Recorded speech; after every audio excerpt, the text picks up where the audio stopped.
आवाज़ जा रही है क्या? आप लोगों के पास मेरी आवाज़ जा रही है कि नहीं? अगर आवाज़ जा रही है तो सभी लोग यस कर दीजिए, सभी लोग यस बोलिए, ताकि आज जो है हम लोग ऑब्जेक्टिव क्वेश्चन करेंगे।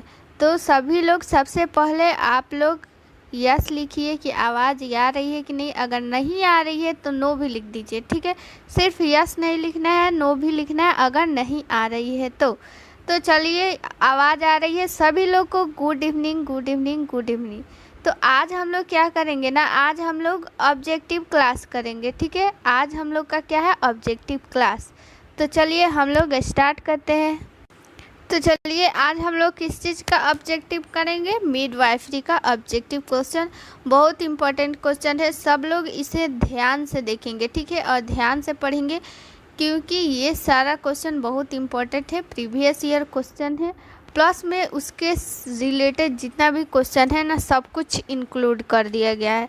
इसीलिए हम लोग इसको ध्यान से पढ़ेंगे। सभी लोग कॉपी और पेन निकाल लीजिए, ताकि एक्स्ट्रा फैक्ट जो भी बताया जाएगा, और अगर आप लोग को नहीं याद है तो ज़रूर से ज़रूर नोट कर लीजिए, क्योंकि नोट कर लीजिएगा ना तो उसको रिवाइज करने में बहुत आसान हो जाएगा। बार बार आप लोग को वीडियो तो देखना नहीं है, बार बार आप लोग वीडियो देख भी नहीं पाइएगा। तो चलिए, हमारा फर्स्ट क्वेश्चन क्या कहता है कि निषेचित डिंब का अंतरकाशी आरोपण कहाँ होता है। यानी क्वेश्चन क्या बोल रहा है, क्वेश्चन ये बोल रहा है ना, सभी लोग इसका आंसर देंगे। अगर किन्हीं को भी आंसर पता है तो वो लोग अपना आंसर ज़रूर देंगे, ज़रूर हमें बताएंगे, ठीक है। तो देखिए, सबसे पहले यहाँ पे क्वेश्चन हम ये बता दे रहे हैं कि क्वेश्चन क्या बोल रहा है। देखिए, निषेचित डिंब, डिंब का मतलब यहाँ से क्या है, एग से मतलब है, ठीक है। डिंब मतलब एग यानी अंड, ठीक है, फीमेल अंड जो होता है, तो वो जब निषेचित हो जाता है। निषेचित कब होगा, जब अंड और स्पर्म जब मिलेंगे तब जाकर वो निषेचित अंड हो जाएगा, यानी फर्टिलाइज्ड एग कहलाएगा, ठीक है। तो वो जब निषेचित हो जाएगा, निषेचन कहाँ होता है, तो चलिए आप लोग को इस क्वेश्चन को ना फिगर में ही समझा देते हैं।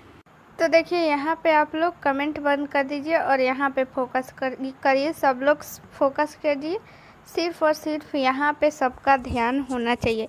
देखिए यहाँ पे क्या बोल रहा है, ये है क्या, अंडाशय यानी कि ओवरी हो गया, और ये फैलोपियन ट्यूब है, और ये यूट्रस है, ठीक है। यूट्रस के नीचे क्या होता है, सर्विक्स रहता है, ये चीज़ हो गया। उसके बाद ये वेजाइना होता है, ठीक है। तो चलिए, यहाँ से एग ये अंडाशय से रिलीज होता है, और ये एग जो है आता है यहाँ पे फैलोपियन ट्यूब में, और फैलोपियन ट्यूब में ही एग और स्पर्म जाकर मिलते हैं, तब जाकर निषेचन हो जाता है। लेकिन जब ये निषेचन हो जाता है, उसके बाद ये जब भ्रूण बनने के लिए कहाँ पे आता है, यूट्रस में आता है, ठीक है। कब, तो यही पूछ रहा है कि आखिर ये यूट्रस कब आता है, ठीक है। ये हम लोग को बताना है कि आखिर कब आता है। ये बात आप लोग को समझ में आई कि नहीं, जल्दी से कमेंट कीजिए। देखिए, ठीक है, एक और बार और बता देते हैं। देखिए, ये हो गया अंडाशय यानी ओवरी। ओवरी में बहुत सारा अंड रहता है, लेकिन हर मंथ जो है एक एक अंड रिलीज होता है। एक मंथ अगर इधर से रिलीज हो गया तो अगले मंथ इधर से, ठीक है। दोनों में एक बार अंड रिलीज एक ही साथ नहीं होता है, एक एक मंथ गैप करके। तो मान लीजिए यहाँ से अंड निकला और फैलोपियन ट्यूब में गया, और स्पर्म यहाँ से आकर यहाँ पे मिल गया, फ्यूजन कर गया दोनों, यानी संलयन हो गया। तो संलयन होने के बाद अब ये क्या बनेगा, अब ये जाइगोट बनेगा। उसके इस जाइगोट यानी कि युग्मनज, उसके बाद क्या बनेगा, ये बनेगा भ्रूण।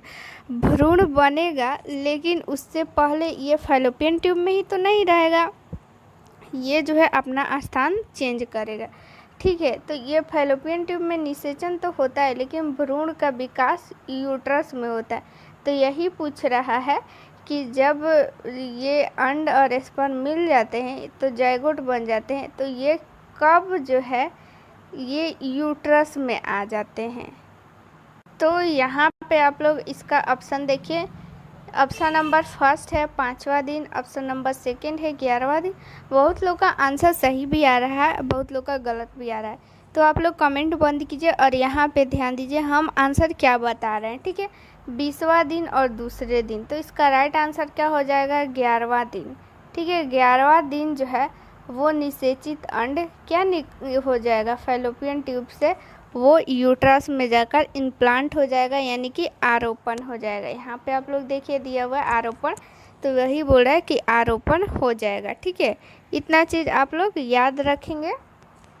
देखिए यहाँ पे तो दिया हुआ है कि 11वां दिन, लेकिन अगर आप लोगों को मतलब अप्रॉक्स में देगा तो अप्रॉक्स में 7 से 10 दिन भी कहीं कहीं देता है, ठीक है। लेकिन यहाँ पे ऑप्शन देखिए बहुत दूर दूर ऑप्शन है, तो इसलिए यहाँ पे 11वां दिन आंसर हो गया था। लेकिन ऐसे 7 से 10 दिन, यानी देखिए किसी भी चीज़ का तो फिक्स डेट नहीं ना होता है, किसी का एक दिन आगे भी होता है, एक दिन पीछे ही होता है, ठीक है। ये सबके लिए अलग अलग होता है। तो वही 7 से 10 दिन के बीच में वो जाकर यूट्रस में, यानी कि यूट्रस का हिंदी क्या होता है, गर्भाशय, ठीक है। गर्भाशय में जाकर आरोपण हो जाता है, यानी कि इम्प्लांटेशन हो जाता है, ठीक है। चलिए आप लोग को ये क्वेश्चन समझ में आया कि नहीं। अगला क्वेश्चन बहुत इम्पोर्टेंट क्वेश्चन है, सभी लोग देंगे आंसर कि आप लोग को समझ में आया कि नहीं। देखिए आप लोग क्वेश्चन को ध्यान से यहाँ पे देखिए क्वेश्चन को सबसे पहले बहुत अच्छा से पढ़ना है। अगर समझ में नहीं आ रहा है ना, 1-2 बार अगर क्वेश्चन को आप लोग एफर्ट लगा के पढ़िएगा और ऑप्शन यहाँ पे दिया रहता है, तो उस ऑप्शन के अकॉर्डिंग भी आप लोग, बहुत ऐसा क्वेश्चन रहता है कि आप लोग उस ऑप्शन के अकॉर्डिंग आप लोग उसका आंसर दे सकती हैं। तो चलिए यहाँ पे हम लोग क्वेश्चन पढ़ते हैं। परिपक्व अपरा में रक्त का आयतन लगभग होता है। देखिए यहाँ पे परिपक्व अपरा, अपरा का हिंदी क्या होता है, अपरा का हिंदी इंग्लिश, अपरा का इंग्लिश क्या होता है, प्लेसेंटा, ठीक है, प्लेसेंटा। तो प्लेसेंटा को ही बोल रहा है कि जब प्लेसेंटा मैच्योर हो जाता है तो उसमें रक्त का आयतन कितना होता है। रक्त का आयतन पूछ रहा है कि कितना होता है जब प्लेसेंटा क्या होता है, मैच्योर हो जाता है। तो देखिए बात करते हैं आखिर प्लेसेंटा क्या होता है, प्लेसेंटा का कार्य क्या होता है। चलिए आप लोग को फिगर में दिखाते हैं प्लेसेंटा को।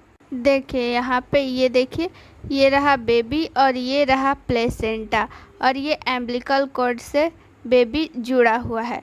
तो यही है प्लेसेंटा। प्लेसेंटा आखिर जो है वो कब बनना स्टार्ट हो जाता है, सबसे बहुत बड़ी इम्पॉर्टेंट क्वेश्चन है।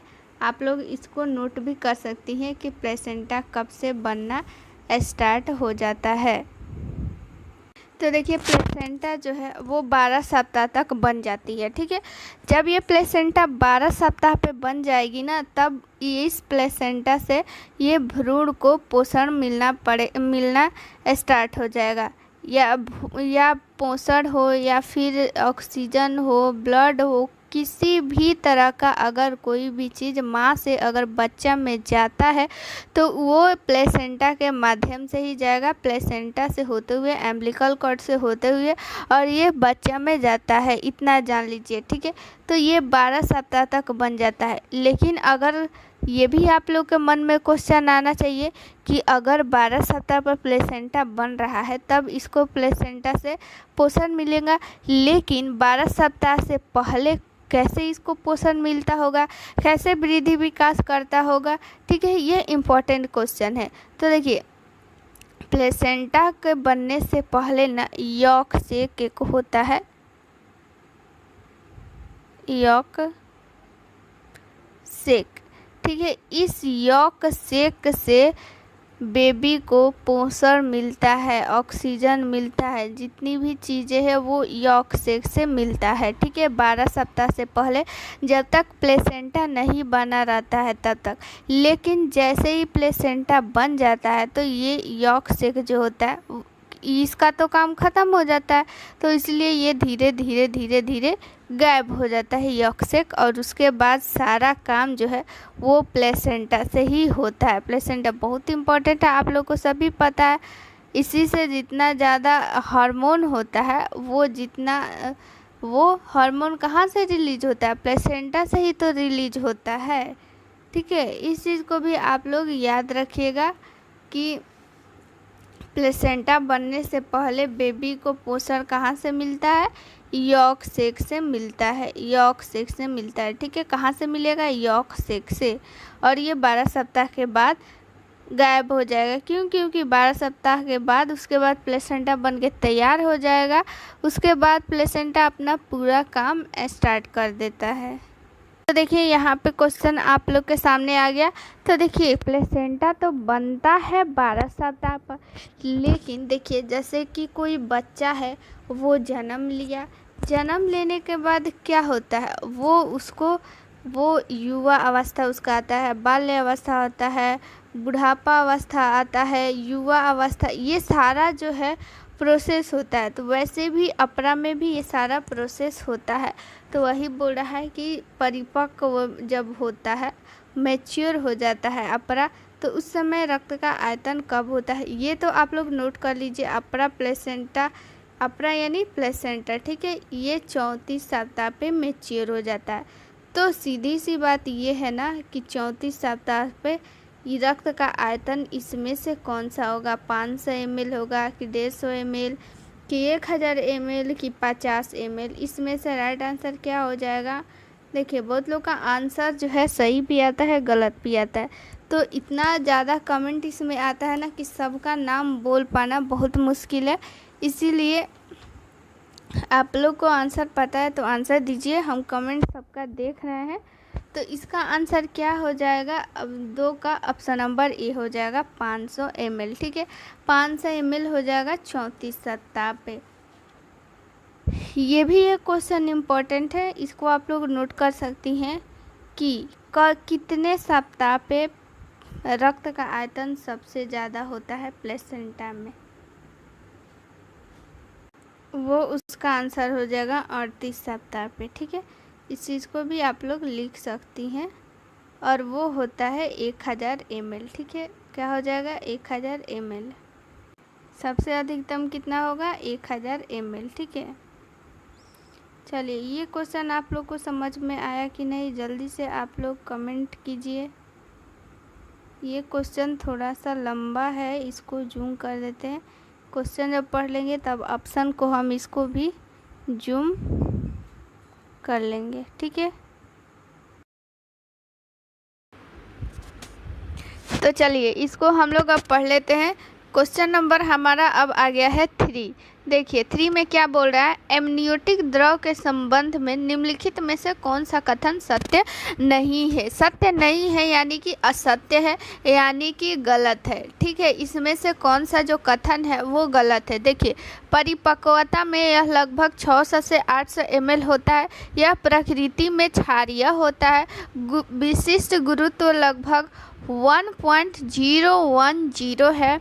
निकट अवधि में इसका रंग सुनहरा है। ठीक है, तो इसमें से कौन सा कथन गलत है? तो इसका क्या हो जाएगा?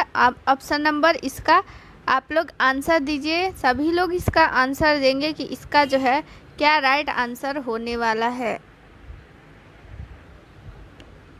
सभी लोग का आंसर आना चाहिए।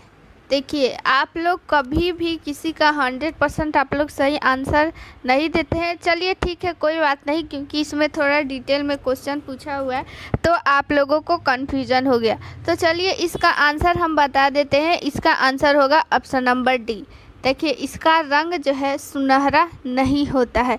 देखिए एमनियोटिक द्रव का जो है वो उस कलर पे बहुत सारा, उस कलर को देखकर उसके हम चिन्ह को पता चल जाता है कि जो बच्चा के अंदर क्या क्या डिफ़िकल्टी है, क्या क्या प्रॉब्लम आ सकती है। तो अगर हम लोग बात करें कि इसका रंग सुनहरा नहीं होता है तो किस कलर का होता है? ठीक है, सभी के मन में क्वेश्चन आ रहा होगा कि किस कलर का होगा। तो ये एमनियोटिक द्रव का कलर कौन सा कलर होता है? हल्का पीला। ठीक है, आप लोग नोट भी कर सकती हैं कि हल्का पीला होता है। ठीक है, जिन लोगों को भी नहीं पता है कि एमनियोटिक द्रव का कलर कैसा होता है तो आप लोग इसको नोट भी कर सकती हैं। इसका कलर क्या हो जाएगा, हल्का पीला हो जाएगा। ठीक है, और अगर परिपक्वता यानी कि मैच्योर अवस्था में बात करें कि इसका जो है कितना द्रव होता है, तो देखिए चाहे आप लोग को एमनियोटिक द्रव बोले या फिर ब्लड बोले, सबका आयतन आप लोग यही याद रखिएगा। जो अभी पिछले बार बताए कि परिपक्व अवस्था में कितना ब्लड का आयतन था, सभी लोग कमेंट में बताइए तो परिपक्वता अवस्था में ब्लड का भी आयतन कितना बताए थे, सभी लोग बताएंगे क्योंकि तुरंत जस्ट अभी बताए हैं। ठीक है, सभी लोग का आंसर बिल्कुल सही है। 1000 ml या फिर 1 लीटर बोलिए या फिर 1000 ml बोलिए। ठीक है, तो वो 500 ml। ठीक है, यहाँ पे 500 ml हो जाएगा।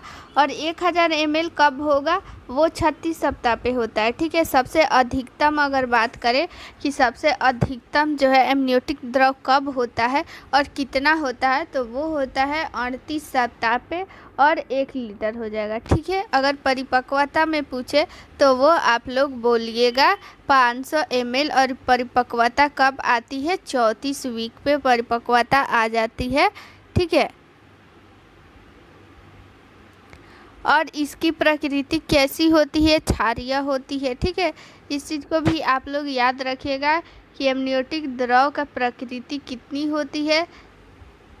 तो इसकी प्रकृति कितनी होगी, क्षारीय है। तो देखिए 7 से अगर नीचे रहता तो वो अम्लीय होता, 7 पे क्या होता है, 7 पे उदासीन हो जाता है। और 7 से अधिक जिसका होता है ना पीएच वैल्यू, तो वो क्षारीय में आ जाता है। ठीक है, तो एमनियोटिक द्रव का प्रकृति अगर पूछेगा कि अम्लीय होता है, क्षारीय होता है कि उदासीन होता है, तो इसकी प्रकृति कैसी हो जाएगी, क्षारीय प्रकृति हो जाएगी। और विशिष्ट गुरुत्व जो है 1.01, इसको इग्नोर कर देना है, इसको ये एग्जाम में विशिष्ट गुरुत्व नहीं पूछेगा। ठीक है, गुरुत्व मतलब क्या है, गुरुत्व एक प्रकार का बल है। ये भी जैसे गुरुत्वीय बल होता है ना, वैसे ही ये एक प्रकार का बल है, ये एग्जाम में नहीं पूछता है। ठीक है,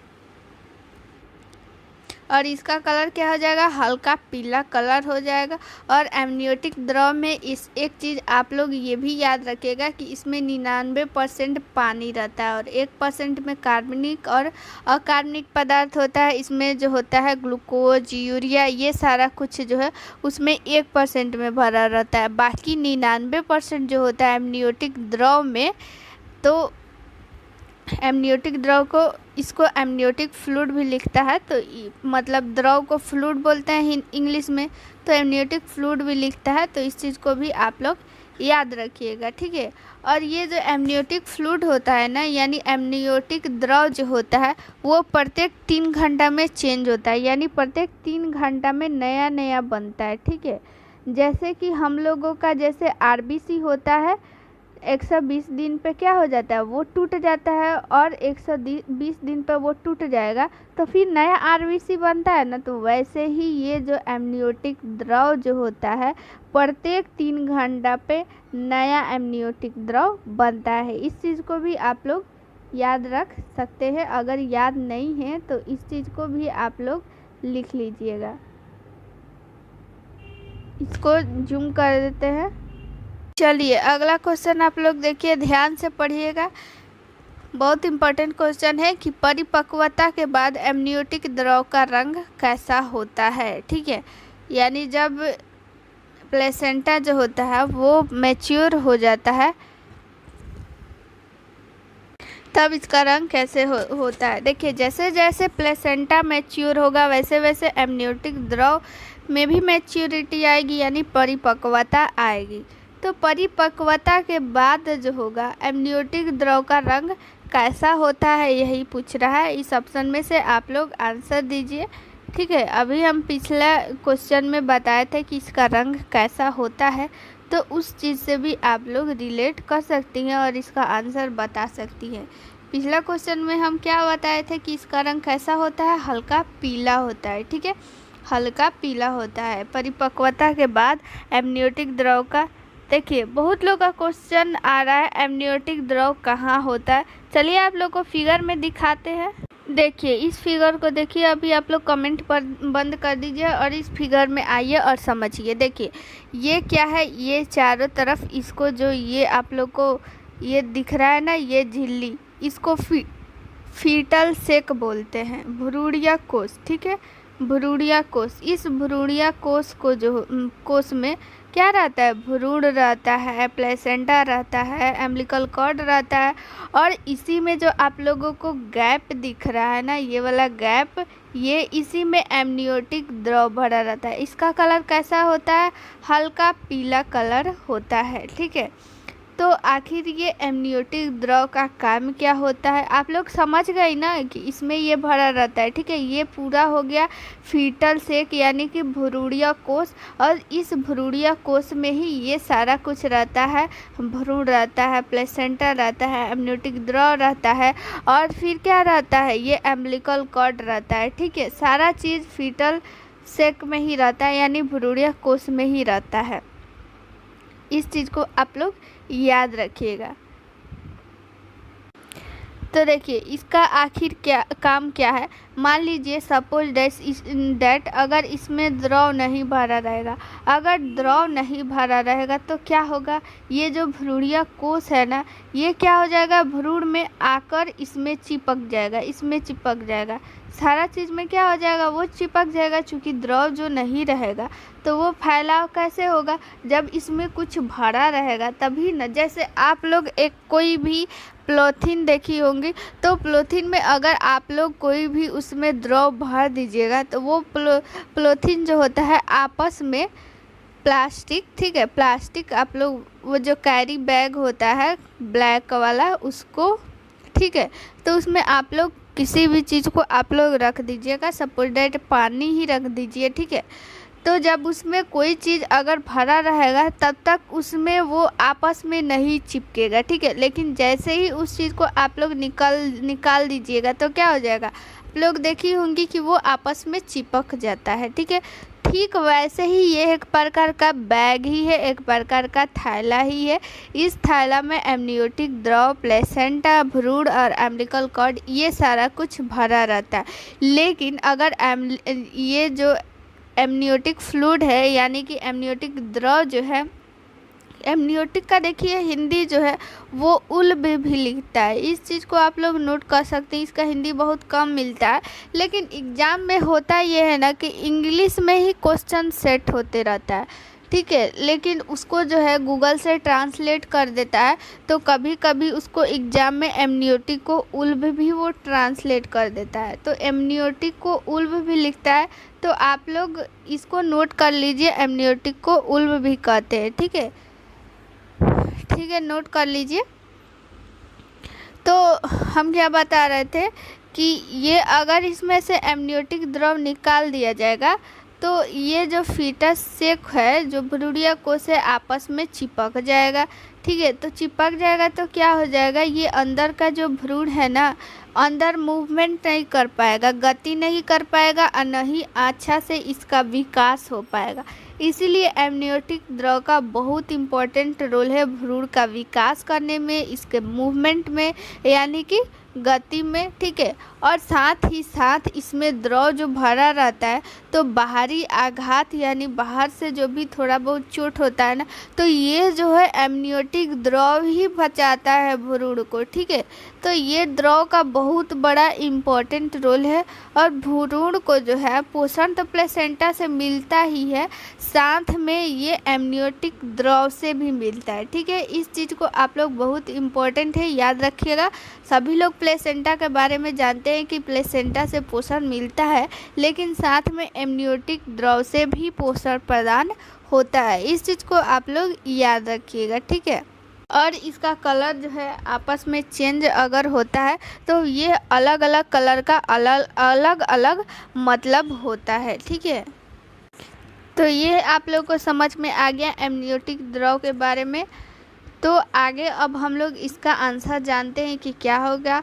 देखिए पीला एस्ट्रो रंग, गोल्डन, हरा पीला, गहरे भूरे रंग का। तो इसका राइट आंसर क्या हो जाएगा? हरा पीला। ठीक है, हल्का पीला लिखे या फिर हरा पीला लिखे तो आप लोग आंसर वही मारिएगा। ठीक है, वही टिक कीजिएगा।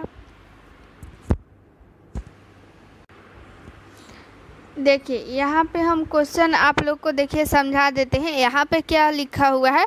परिपक्वता के बाद। ठीक है, यानी पोस्ट मैच्योरिटी, यानी परिपक्वता के बाद।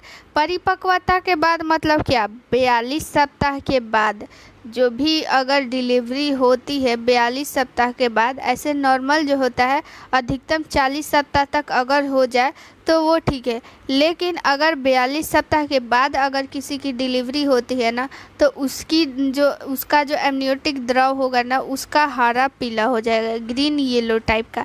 लेकिन ऐसे जब वो परिपक्व हो जाएगा तो उसका क्या हो जाएगा? रंग हरा पीला। लेकिन ऐसे नॉर्मल जो एमनियोटिक द्रव होता है उसका हल्का पीला रंग होता है, हल्का पीला। लेकिन जैसे ही परिपक्वता हो जाएगी यानी पोस्ट मैच्योरिटी, यानी 42 सप्ताह के बाद अगर कोई डिलीवरी होती है तो उसका रंग हरा पीला हो जाएगा। ठीक है, कैसा रंग हो जाएगा? हरा पीला। यहाँ पे क्वेश्चन आप लोग ध्यान से पढ़िएगा। यहाँ पे क्वेश्चन क्या दिया हुआ है? परिपक्वता के बाद यानी पोस्ट मैच्योरिटी।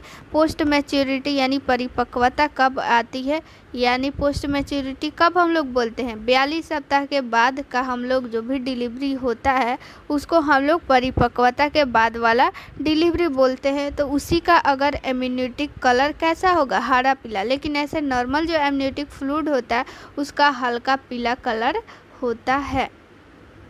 देखिए इसमें गोल्डन रंग दिया हुआ है। तो गोल्डन रंग कब होता है? गोल्डन रंग अगर एमनियोटिक फ्लूइड का रहता है तो उस कलर को देखकर आप लोग जान सकती हैं कि उसमें क्या प्रॉब्लम हुआ है। देखिए अगर माँ का जो है RH फैक्टर, देखिए RH फैक्टर दो प्रकार का होता है, RH फैक्टर प्लस और RH फैक्टर माइनस। तो अगर RH फैक्टर माँ का जो है वो अगर प्लस है और भ्रूण का माइनस है, यानी प्लस और माइनस, या फिर भ्रूण का प्लस और माँ का माइनस यानी प्लस माइनस है, कोई भी सेम नहीं होना चाहिए। प्लस प्लस या फिर माइनस माइनस नहीं होना चाहिए, दोनों का अलग अलग होना चाहिए। या तो माँ का प्लस या फिर भ्रूण का प्लस, यानी दोनों को मिलाकर प्लस माइनस आ रहा है RH फैक्टर, तो उसका रंग जो होता है एमनियोटिक फ्लूइड का वो गोल्डन कलर हो जाता है। कैसा कलर हो जाता है? Golden colour. इससे जो होता है ये बहुत ही ज़्यादा प्रॉब्लम वाली बात हो जाता है। इसीलिए आप लोग का अगर ये दिख रहा है RH फैक्टर और एमनियोटिक फ्लूइड का रंग सुनहरा, तो इसका मतलब ये हुआ ना कि वो जो भ्रूण है उसका डेथ भी हो सकता है। क्यों? क्योंकि जब ये प्लस माइनस रहता है ना, अगर माँ का प्लस और भ्रूण का माइनस, तो RBC इसमें बहुत ज़्यादा टूटने लगता है। ठीक है, RBC बहुत ज़्यादा टूटता है और फिर भ्रूण का क्या हो जाता है? डेथ हो जाता है। ठीक है, भ्रूण का क्या हो जाता है? डेथ हो जाता है। और यहाँ पे आप लोग ऑप्शन में देखिए, ऑप्शन नंबर डी में दे रहा है गहरा भूरा रंग।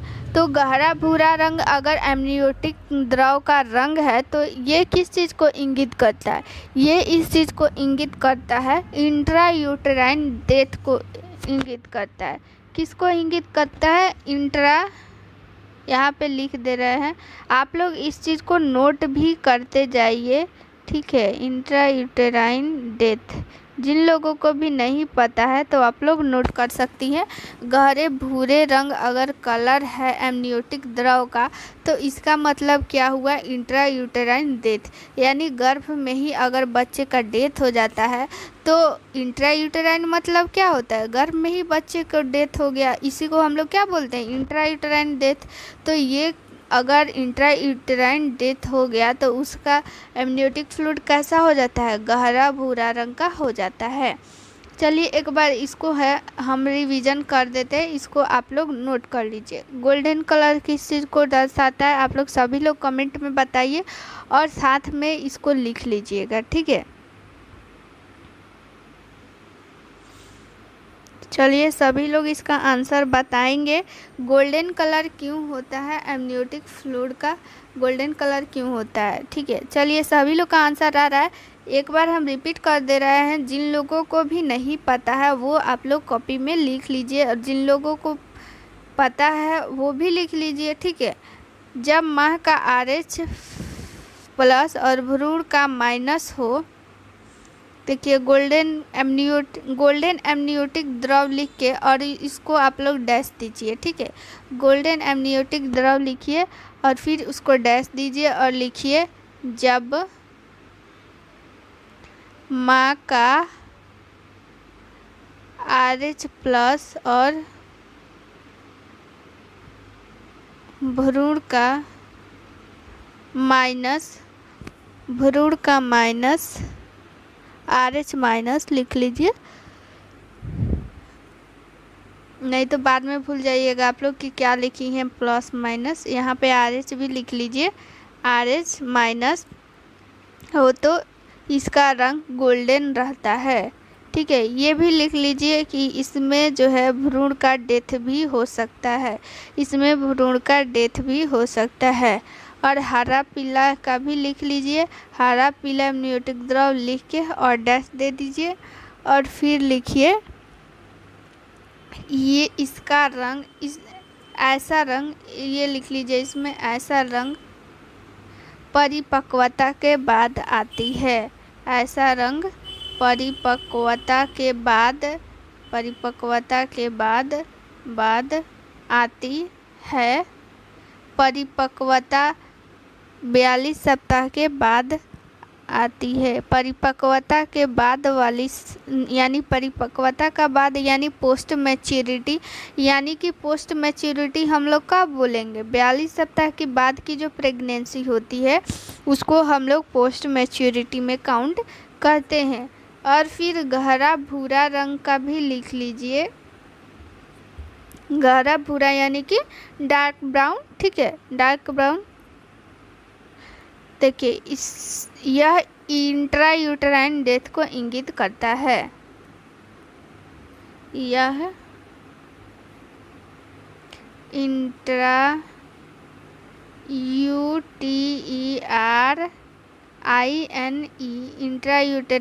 DEATH इंट्रायूटेराइन डेथ को भी इंगित करता है, इंट्रायूटेराइन डेथ को इंगित करता है। इंट्रायूटेराइन डेथ मतलब यहाँ पे लिख लीजिए वहीं पे बगल में, यानी गर्भ में ही बच्चे का मौत, गर्भ में ही बच्चे का मौत या फिर डेथ लिख लीजिए। ठीक है, गर्भ में ही बच्चे का डेथ लिख लीजिए, यानी गर्भ में ही बच्चे का डेथ। देखिए अभी इतना टाइम हो गया, हम लोग 4 क्वेश्चन पढ़े, लेकिन ये सिर्फ 4 क्वेश्चन नहीं है। इस 4 क्वेश्चन के अलावा हम लोग कितना क्वेश्चन पढ़ चुके हैं, कितना क्वेश्चन रिवाइज हो चुका है आप लोग खुद जानती हैं। ठीक है, तो इसीलिए किसी भी चीज़ को आप लोग डिटेल में पढ़िएगा ना तो वो ज़्यादा समय तक याद रहता है।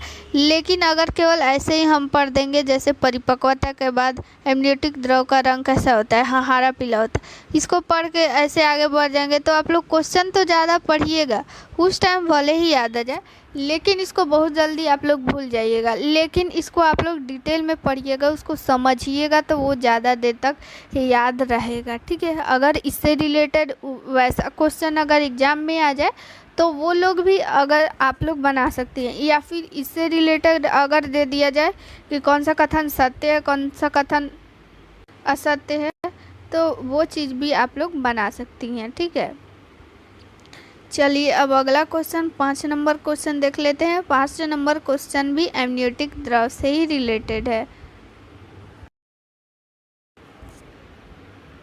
देखिए क्वेश्चन के यहाँ पे हम लोग पढ़ते हैं,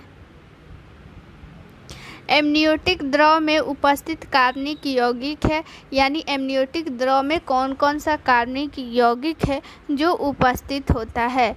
तो देखिए यहाँ पे ऑप्शन नंबर फर्स्ट दिया है protein, lipid and glucose, urea and uric acid. तो इसमें से क्या आंसर होगा, आप सभी लोग आंसर देंगे, इसका राइट आंसर क्या हो जाएगा।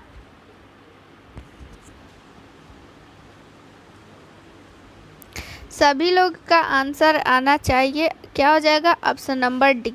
देखिए आप लोग को एक ट्रिक बता देते हैं। अगर मान लीजिए आप लोग को कोई भी क्वेश्चन याद नहीं रहता है ना, अगर ये ऐसा ऑप्शन दिया रहता है और दिया रहता है ना सभी, तो आप लोग इसमें से 99% का आंसर यही होता है, इनमें से सभी। अगर याद नहीं है ना तो एक आप लोग तुक्का लगा लीजिएगा। अगर उसमें ऑप्शन में सभी दिया है तो उसका राइट आंसर सभी ही होता है। ठीक है, तो इसका भी राइट आंसर क्या हो जाएगा? सभी हो जाएगा। ठीक है, ये जो है बहुत प्रैक्टिकल है, इसका आंसर सभी ही होता है। अगर ऑप्शन नंबर डी में अगर सभी दिया हुआ है तो उसका आंसर सभी ही होता है। ठीक है, तो देखिए एमनियोटिक द्रव में अभी हम पिछला आप लोग को क्वेश्चन आया था तो क्या बताए थे कि 99% क्या रहता है? एमनियोटिक द्रव में पानी रहता है। ठीक है, और 1% में कार्बनिक और अकार्बनिक रहता है। तो ये सारा कुछ कार्बनिक यौगिक है। कार्बनिक यौगिक किसे बोलेंगे? जिस भी यौगिक में क्या रहता है? कार्बन रहता है, उसे ही हम लोग कार्बनिक यौगिक कहते हैं। दो तरह का होता है कार्बनिक, एक होता है और एक होता है अकार्बनिक। ठीक है, एक होता है कार्बनिक, एक होता है अकार्बनिक। तो कार्बनिक हो गया कि जिसमें कार्बन होता है, अकार्बनिक हो गया जिसमें से कि उसमें कि कार्बन नहीं होता है। ठीक है, तो ये चीज़ हो गया।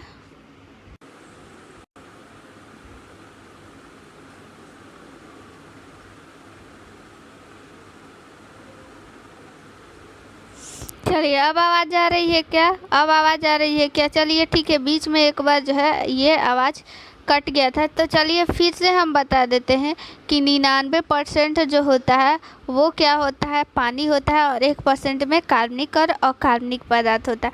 कार्बनिक पदार्थ वैसे पदार्थ होते हैं जिसमें कि कार्बन होता है, जैसे कि यहाँ पे दिया हुआ है ग्लूकोज। तो ग्लूकोज का क्या होता है फॉर्मूला? C6H12O6 हो गया, तो इसमें कार्बन आ गया। वैसे भी प्रोटीन में भी कार्बन आता है, यूरिया में भी कार्बन आता है, यूरिक एसिड में भी कार्बन आता है। तो ये सारा कुछ कार्बनिक यौगिक हो गया। लेकिन इसके अलावा अकार्बनिक भी होता है, जैसे कि सोडियम। सोडियम का क्या होता है सिंबल? Na। पोटेशियम भी होता है, पोटेशियम का क्या होता है? K। और क्लोरीन। ये 3 इम्पॉर्टेंट है, आप लोग याद रखिएगा, सोडियम, पोटेशियम और क्लोरीन। ठीक है, अकार्बनिक पदार्थ कौन कौन सा पाया जाता है? सोडियम आप लोग लिख भी सकती है, सोडियम, पोटेशियम, पोटेशियम को K से डिनोट करते हैं और क्लोरीन को Cl से डिनोट करते हैं। ठीक है, सोडियम, पोटेशियम और फिर क्लोरीन। ठीक है, इन तीनों चीज़ों से डिनोट करते हैं। ये सारा चीज़ क्या हो गया? अकार्बनिक पदार्थ हो गया। चलिए ये आप लोग को समझ में आया कि नहीं कमेंट कीजिए, ताकि अगला हम लोग का जो क्वेश्चन है वो हम लोग स्टार्ट करेंगे। अगला क्वेश्चन क्या कहता है? अगला क्वेश्चन नंबर 6 है। ठीक है, क्वेश्चन नंबर 6 हम लोग पढ़ेंगे। चलिए आप लोग को सब लोग को समझ में आ ही गया, तो अगला क्वेश्चन हम लोग पढ़ लेते हैं। देखिए, निम्नलिखित में से कौन सा कथ्य वाक्य जो है असत्य है, यानी कौन सा इसमें से वाक्य जो है वो गलत है, ये हम लोग को जानना है कि कौन सा वाक्य गलत है।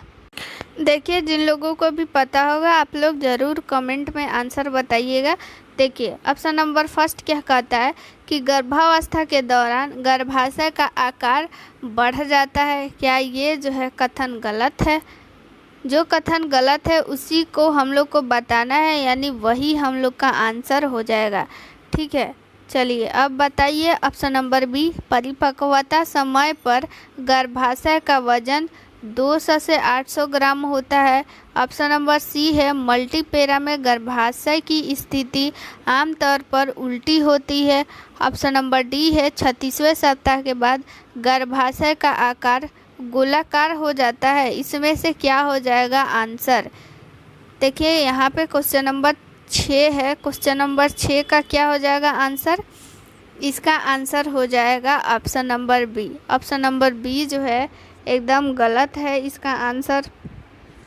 देखिए देखिए ऑप्शन नंबर ए तो आप सभी को पता है कि ये सही है कि गर्भावस्था के दौरान गर्भाशय का आकार बढ़ता है। गर्भाशय मतलब यूट्रस का आकार बढ़ेगा तभी वो भ्रूण जब बढ़ेगा तो उसमें आएगा, नहीं तो यूट्रस का आकार छोटा रहेगा तो फिर भ्रूण का विकास कैसे होगा। तो यूट्रस का भी आकार बढ़ता है, प्लस में जो एब्डोमेन होता है फीमेल का यानी पेट जो होता है उसका भी आकार बढ़ता है गर्भावस्था के दौरान, प्लस में ब्रेस्ट का आकार भी बढ़ता है। तो इन सारी चीज़ों को आप लोग याद रखिएगा कि क्या क्या चीज़ बढ़ता है, ठीक है। और ऑप्शन नंबर बी क्या होता है कि गर्भाशय का वजन परिपक्वता के समय वो 900 से 1000 ग्राम तक हो जाता है, यानी लगभग में 1 केजी तक होता है परिपक्वता के समय, जो कि यहाँ पे दिया हुआ है 200 से 800 ग्राम, एकदम बिल्कुल जो है वो गलत है। और देखिए मल्टीपेरा में क्या दिया हुआ है कि मल्टीपेरा में गर्भाशय की स्थिति आमतौर पर उल्टी होती है, तो ये एकदम गलत है। गर्भाशय की जो स्थिति होती है उल्टी नहीं होती है बल्कि वो सीधी होती है, ठीक है। और 36वें सप्ताह के बाद गर्भाशय का ये जो है वो सही हो जाएगा, उल्टी होती है, ठीक है, क्योंकि इसका ऑप्शन नंबर हम लोग का क्या हुआ था आंसर बी, तो बी हम लोग का गलत था और सी जो है वो सही है। गर्भाशय यहाँ पे दिया हुआ है, ठीक है। यहाँ पे क्वेश्चन से आप लोग अच्छा से पढ़िएगा। गर्भाशय का स्थिति जो है वो उल्टा हो जाता है मल्टीपेरा में, ठीक है, लेकिन प्रीमी ग्रेविडा में ऐसा कुछ नहीं होता है। और फिर ऑप्शन नंबर डी देखते हैं कि 36वें सप्ताह के बाद गर्भाशय का आकार गोलाकार हो जाता है, तो ये एकदम सही है। 36वें सप्ताह यानी 36 सप्ताह के बाद अगर कोई भी दे रहा है, अगर सप्ताह 36 सप्ताह के बाद, तो 36 सप्ताह के बाद वो गर्भाशय का आकार क्या हो जाता है, स्फेरिकल हो जाता है, यानी कि गोलाकार हो जाएगा। लेकिन अगर आप लोगों को दे कि 0 से 8 सप्ताह पे, तो उसका आकार कैसा हो जाता है, पिरामिड नुमा, ठीक है, पिरामिड नुमा हो जाता है। 0 से 8 सप्ताह पे क्या रहता है, पिरामिड नुमा आकार रहता है। इसको अगर आप लोग लिखना चाहती हैं तो लिख सकती हैं कि 0 से 8 सप्ताह के बीच ये जो गर्भाशय होता है, गर्भाशय का आकार कैसा हो जाता है, गर्भाशय मतलब यूट्रस का आकार कैसा होता है 0 से 8 सप्ताह पे, पिरामिड नुमा, ठीक है। एक क्वेश्चन एक गर्भाशय से एक क्वेश्चन और पूछता है कि अगर जो भी लेडी अगर कभी भी प्रेग्नेंट नहीं हुई है तो उसका वज़न कितना होता है, ठीक है, तो उसका वज़न 50 ग्राम होता है। लेकिन अगर 36 सप्ताह के बाद पूछे यानी एट टर्म पूछे तो 900 से 1000 ग्राम तक उसका वज़न हो जाता है, ठीक है। अगर लंबाई पूछे कि नॉर्मल जो यूट्रस होता है यानी नॉर्मल जो स्त्री होती है उसकी यूट्रस का लंबाई यानी गर्भाशय का लंबाई कितना होता है, तो 7.5 सेंटीमीटर होता है। इस चीज़ को भी आप लोग याद रखिएगा, एग्ज़ाम में पूछता है इसका वज़न, नॉर्मल वज़न पूछता है और फिर प्रेग्नेंट अवस्था में कितना होता है ये पूछता है। लेकिन प्रेग्नेंट अवस्था में इसका जो होता है एट टर्म यानी 36 सप्ताह के बाद इसका लंबाई जो होता है वो यूट्रस का 35 सेंटीमीटर हो जाता है। ऐसे कितना होता है, ऐसे होता है 7.5 सेंटीमीटर। लेकिन जब वो लेडी प्रेग्नेंट होती है तो 36 सप्ताह के बाद 35 सेंटीमीटर इसका लंबाई होता है। क्या होता है देखिए एक बार और फिर से बता देते हैं। देखिए नॉर्मल जो भी स्त्री होती है उसकी यूट्रस की लंबाई होती है 7.5 सेंटीमीटर, नोट कर लीजिए इसको, और 36 सप्ताह के बाद उसका हो जाता है यूट्रस 35 सेंटीमीटर, ठीक है, ये दोनों सेंटीमीटर में है। और फिर ये तो हो गया, क्या हो गया, ये लेंथ हो गया। और वेट अगर बात करें यानी वज़न का बात करें तो वज़न होता है नॉर्मल स्त्री का 50 ग्राम, लेकिन 36 सप्ताह के बाद 900 से 1000 ग्राम हो जाता है, यानी लगभग हम लोग बोल सकते हैं 1 केजी तक उसका वेट यूट्रस का हो जाता है, ठीक है। ये इम्पोर्टेंट क्वेश्चन है, याद रखिएगा, एग्ज़ाम में बहुत बार ये क्वेश्चन पूछा गया है, इसलिए इसको कभी भी जो है भूलना नहीं है, इसको नोट कर लीजिए ताकि रिवीजन टाइम पे आप लोग करते रहिएगा, ठीक है। देखिए यहाँ पे क्वेश्चन क्या बोल रहा है कि निम्नलिखित में से गर्भावस्था के महत्वपूर्ण लक्षण क्या है। तो लक्षण पूछ रहा है कि गर्भावस्था के दौरान महत्वपूर्ण लक्षण क्या है। ठीक है, तो स्तन के आकार में वृद्धि, बड़ा स्तंभ और गहरा रंजित निप्पल, स्तन के स्राव का निचोड़ना जिसे कभी स्तनपान नहीं कराया है, और स्तन का पीलापन। ठीक है, तो क्या हो जाएगा इसका राइट आंसर, सभी लोग बताएंगे। इसका राइट आंसर जो है सबका आना चाहिए। चलिए, बहुत लोग का ए आंसर आ रहा है, किसी का डी आंसर आ रहा है, तो क्या हो जाएगा सी भी। देखिए आप लोग जो है ऐसे ही ए बी सी डी करके मत लिखिए, जो भी आप लोग को सही है अगर पता है तभी आप लोग लिखिए। ठीक है, तो क्या हो जाएगा इसका ऑप्शन नंबर सी हो जाएगा। देखिए जब भी कोई अगर लड़की बाल्यावस्था से युवावस्था में जाती है तो उसके स्तन में क्या होता है, वृद्धि होता है, और क्या हो जाता है, निप्पल रंजित थोड़ा सा होता है। ये सारी चीज़ें युवा अवस्था में भी दिखता है, लेकिन वो प्रेग्नेंट होती है उस टाइम भी दिखता है, वो बढ़ता है। लेकिन गर्भावस्था के दौरान ये ऐसा पहला लक्षण है जो कि दिखता है, जो कि बाल्यावस्था में युवा अवस्था में भी नहीं दिखता है। क्या नहीं दिखता है, ये जो ब्रेस्ट होता है, स्तन होता है, उससे कुछ स्राव निकलता है। ठीक है, वो फर्स्ट टाइम होता है, वो जब गर्भावस्था में रहती है, तो यानी कि पहली बार अगर वो गर्भधारण की है तो उससे ये लक्षण दिखेगा, स्राव उसमें से निकलेगा, तो ये एक महत्वपूर्ण लक्षण हुआ। ठीक है, ये लक्षण सारा लक्षण उसमें दिखेगा, लेकिन ये जो है महत्वपूर्ण है क्योंकि ये उसके साथ पहली बार हुआ रहेगा, होता रहेगा। ठीक है, ये जो है गर्भावस्था के मतलब जैसे पहली बार अगर माँ बनी तो उसमें जो है ये पहली बार ही ना हुआ रहता है, तो ये जो है महत्वपूर्ण एक लक्षण हुआ। भले ही वो दूसरी बार बने, तीसरी बार बने तो भी ये लक्षण दिखता है, लेकिन पहली बार वो जब बन रही है गर्भावस्था में तो ये एक महत्वपूर्ण लक्षण हो जाता है। ये आप लोग को समझ में आया कि नहीं। देखिए ये क्वेश्चन जो है, ये क्वेश्चन बहुत इम्पोर्टेंट है, ये सभी को पता भी होना चाहिए, क्योंकि ये जो थ्योरी जब पढ़ाए थे तो इस सब के बारे में बहुत अच्छा से डिटेल में बताया गया है। ठीक है, सभी लोग को पता है कि डिटेल में बताया गया है। पेल्विक के बारे में, फीमेल पेल्विक के बारे में, उसके शेप के बारे में, कैसे क्या शेप होता है, उसको क्या नाम से बोलते हैं, किस में क्या डिफ़िकल्टी आ सकती है, किस शेप में क्या प्रॉब्लम आ सकती है, ये सारा कुछ डिटेल में बताया गया है। तो जो लोग भी अगर थ्योरी का क्लास किए हैं तो वो लोग भी आंसर अपना एकदम सही देंगे, उनका तो बिल्कुल भी गलत नहीं होना चाहिए। ठीक है, तो इसमें से हम लोग ये जानते हैं कि सबसे आम और आदर्श पेल्विक कौन सा है। तो सबसे आम और आदर्श पेल्विक कौन सा है इसमें से, एंड्रॉयड, गाइनोकॉइड, प्लेटिपेड की एलियोनोरोपॉइड। सभी लोग इसका आंसर देंगे, सभी लोग का राइट आंसर आना चाहिए।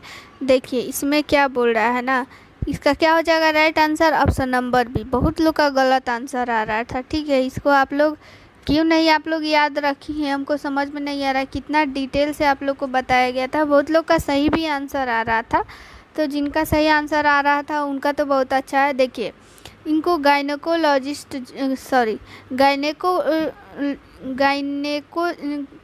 जो होता है पेल्विक, फीमेल पेल्विक ये जो होता है सबसे आदर्श माना जाता है। क्यों, सबसे पहले तो ये पेल्विक आप लोग जानिए कि पेल्विक कितने प्रकार का होता है, तो 4 प्रकार का होता है। ये चारों जो दिया है, एंड्रॉयड, गाइनेकोइड, प्लेटिपोइड, एलेनोरोपोइड, ये सारा जो होता है पेल्विक का ये क्या है, टाइप है। ये मुख्यतः 4 प्रकार का पेल्विक फीमेल में पाया जाता है। ठीक है, और जिसमें से सबसे आदर्श गाइनेकोइड को बोलते हैं। क्यों, क्योंकि ये जो है इसका जो ब्रीम था, जैसे कि ये हो गया हम लोग का, इसको विथ फिगर बहुत अच्छा से बताया गया था, लेकिन यहाँ पे जो है फिगर बना के हम आप लोग को दिखा देते हैं कि कैसे क्या होता है। देखिए ये क्या हो गया, फीमेल पेल्विक। और अंदर की जो होती है, ये अंदर गोल होता है, उसको हम लोग क्या बोलते हैं, इनलेट कैविटी। ठीक है, तो इसका जो गायनोकॉर्ड होता है, इसकी जो इनलेट होता है वो राउंड होता है, यानी कि ये जो कैविटी अंदर का होता है वो राउंड शेप में होता है, यानी गोल शेप में होता है, जिसके कारण से जो बच्चा होता है आसानी से वो निकल पाता है। ठीक है, अंदर का जो भी चौड़ाई होता है वो भी ज़्यादा होता है। तो ये सबसे आदर्श इसीलिए माना जाता है क्योंकि इसमें जो है प्रेगनेंसी के दौरान जब बच्चा डिलीवर होता है उस समय उसमें कोई भी दिक्कत नहीं आता है, इसीलिए उसमें जो बच्चा डिलीवर बहुत आसानी से हो जाता है, जिनका भी पेल्विक गायनोकॉइड शेप का होता है। ठीक है, तो इसीलिए इसको सबसे आदर्श जो होता है पेल्विक माना जाता है। ठीक है, और ये किस में पाया जाता है, स्वस्थ स्त्रियों में, या फिर औसत लंबाई वाला यानी एवरेज, यानी कि जो नहीं स्त्री लंबी होती है नहीं नाटी होती है उन्हीं में ये पाया जाता है। ठीक है, अगर कोई स्त्री ज़्यादा छोटी भी है यानी हाइट कम है या फिर ज़्यादा अगर हाइट भी है तो उन लोगों में ये गायनोकॉइड जो पेल्विक होता है वो नहीं पाया जाएगा। ठीक है, और फिर एंड्रॉयड के बारे में भी बताए थे कि एंड्रॉयड पेल्विक कैसा होता है। ठीक है, तो एंड्रॉयड पेल्विक जो होता है वो कैसा होता है, सभी लोग कमेंट में बताइए। जो लोग भी अगर इसमें से क्लास कर रही हैं, अगर थ्योरी की हैं तो सभी लोग बताएंगे। इसका तो पहले आप लोग शेप बता दीजिए कि इस किस शेप में होता है। इसका जो ब्रीम होता है अंदर का वो कैसा होता है, जैसे कि गायनोकॉइड का ब्रीम कैसा था, राउंड शेप में था, तो एंड्रॉयड का जो ब्रीम है वो किस शेप में है, हार्ट शेप। बिल्कुल सही आंसर है, इसका जो है हार्ट शेप में होता है। ठीक है, ऐसा ही जो ये एंड्रॉयड जो पेल्विक होता है नर में पाया जाता है। ठीक है, सेम ऐसे ही नर में भी पाया जाता है, तो इसीलिए इसको नर पेल्विक के नाम से भी जानते हैं। और अंदर का ब्रीम कैसा होता है, हार्ट शेप होता है। ये जो होता है थोड़ा डिफ़िकल्टी इसमें होती है, किस में, डिलीवरी के समय। ठीक है, देखिए आप लोग को फिर से फिगर में बता देते हैं। देखिए यहाँ पे देखिए गायनोकॉइड जो पेल्विक है इसका आकार देखिए एकदम राउंड शेप में है। ठीक है, इसका जो अंदर का ब्रीम है इसको ब्रीम बोलते हैं अंदर का। ये जब थ्योरी पढ़ाया गया था तो इसको आप लोग को पूरा डिटेल में बताया गया था। फिलहाल अभी तो ऑब्जेक्टिव क्वेश्चन है तो इसको जो है डिटेल में बताने में बहुत टाइम लगेगा, लेकिन इसको अभी यही जानिए कि इसको ब्रीम बोलते हैं। इस ब्रीम के चौड़ाई से ही इसका कैसा चौड़ाई है, इसी चौड़ाई से ही पेल्विक का शेप निर्धारण किया जाता है कि ये किस शेप का है। तो देखिए ये जो होता है आप लोग इस शेप को देखिए एकदम राउंड है, तो ये गायनोकॉइड पेल्विक है, ये सबसे आदर्श माना जाता है। ठीक है, इसको देखिए आप लोग जो एंड्रॉयड है इसका शेप देखिए एकदम, ये आप लोग देखिए हार्ट शेप में है कि नहीं। ठीक है, हार्ट शेप में है, तो इसका शेप अगर पूछे, शेप भी पूछ सकता है एग्जाम में, इम्पोर्टेंट है कि एंड्रॉयड का शेप कैसा होता है, गायनोकॉइड का शेप कैसा होता है, ब्रीम का। ठीक है, तो ब्रीम का शेप गायनोकॉइड का क्या होता है, राउंड होता है यानी गोल होता है, एंड्रॉयड का हार्ट शेप में होता है। इस चीज़ को आप लोग याद रख सकते हैं। ठीक है, एग्जाम में पूछता है। ठीक है, और फिर यहाँ पे पेलिपॉइड जो होता है इसका आकार किडनी के आकार का, इसका जो ये अगर ब्रीम का आकार पूछे तो आप लोग इसका आंसर बोलिएगा क्या, किडनी शेप में होता है। ठीक है, किडनी यानी कि ब्रिक। ठीक है, जिससे कि यूरिन का फिल्टर होता है, ब्लड का भी फिल्ट्रेशन होता है। तो आप लोग बताइएगा कि पेलिपॉइड जो होता है पेल्विक, उसका आकार किडनी के आकार का होता है। लेकिन अगर आप लोगों को एंथ्रोपॉइड पूछे कि इसका आकार ब्रीम का, इसके ब्रीम का आकार कैसा होता है, तो आप लोग अंडाकार बताइएगा। ठीक है, अंडाकार, ऐसे शेप में अंडा होता है, तो इसका जो होता है अंडाकार आप लोग शेप बताइएगा। देखिए गायनोकॉइड का शेप कैसा हो गया, ब्रीम का गोल हो गया। एंड्रॉयड का कैसा हो गया, इसका शेप हो गया हार्ट शेप, ठीक है। और पेलीपॉइड शेप का कैसा आकार हो गया, किडनी के आकार का। और एंथ्रोपॉइड का क्या हो गया, अंडाकार हो गया। इस चीज़ को आप लोग याद रखिएगा। तो ये जो है हम लोग पूरा डिटेल में जान लिए। तो ये आप लोग को समझ में आया कि नहीं, जल्दी से कमेंट कर दीजिए, ताकि जो है हम लोग अगला क्वेश्चन पढ़ेंगे। चलिए टाइम भी बहुत ज़्यादा हो गया है, तो अगला क्वेश्चन जो है हम लोग कल पढ़ेंगे। आप लोग को समझ में आ गया तो बहुत अच्छी बात है। इसको घर में जाकर फिर से एक बार इसको रिवीजन कर लीजिएगा। जो जो पॉइंट लिखवाए हैं उसको भी याद कर लीजिएगा। ये जो पेल्विक का शेप है ना, उसको आप लोग नोट कर लीजिएगा। इसका पेल्विक का शेप आप लोग को से एग्जाम में पूछ सकता है, ठीक है। तो इसको ज़रूर से ज़रूर याद कर लीजिएगा। और अब का क्लास जो है, आगे का क्लास नेक्स्ट क्लास होगा। चलिए आप लोग को बहुत बहुत thank you. Good night, bye.